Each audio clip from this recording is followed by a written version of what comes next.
George Washington, at age 23, was invited by British General Edward Braddock to join him in battle during the French and Indian War.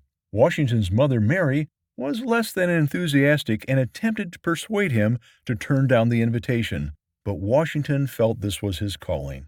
Washington reminded his mother how God had already protected him during a dangerous trek to visit a French general, telling her, "The God to whom you commended me when I set out upon a more perilous errand defended me from all harm, and I trust he will do so now. Do not you?" His mother yielded and pledged her continued prayer, promising him that God may protect you through all the dangers and hardships of the war, and return you in safety will be my constant prayer. With his blessing, you can be a useful man in war as in peace, and without it, you can expect nothing. George Washington's part in the July 9th, 1755 battle during the French and Indian War is indisputably one of the most significant events of his early years. His life literally hung in the balance for over 2 hours. This dramatic event helped shape his character and confirm God's call on him. During the 2-hour battle, the 23-year-old Colonel Washington had ridden to and fro on the battlefield, delivering General Braddock's orders to other officers and troops. The officers had been a special target for the Indians.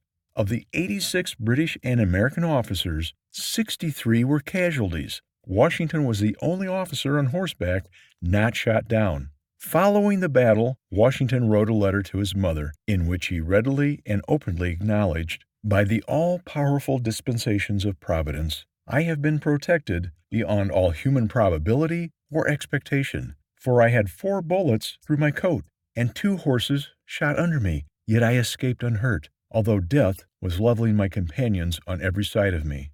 15 years later, an old respected Indian chief sought out Washington.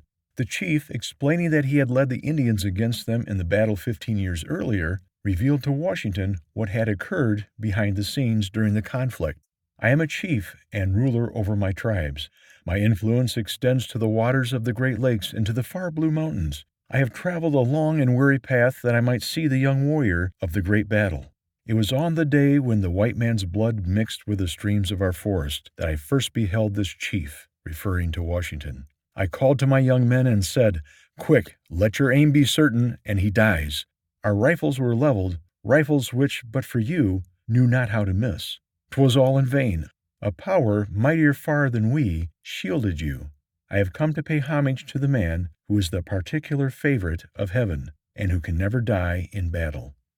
George Washington seemed to be bulletproof, but he credited and thanked God for his survival. This Thanksgiving season, we are grateful for all our blessings, and from all of us at the Gun Doctor and Smoke and Gun Works, we wish you a very blessed and safe, happy Thanksgiving. For the Gun Doctor, I'm Tim Bivens.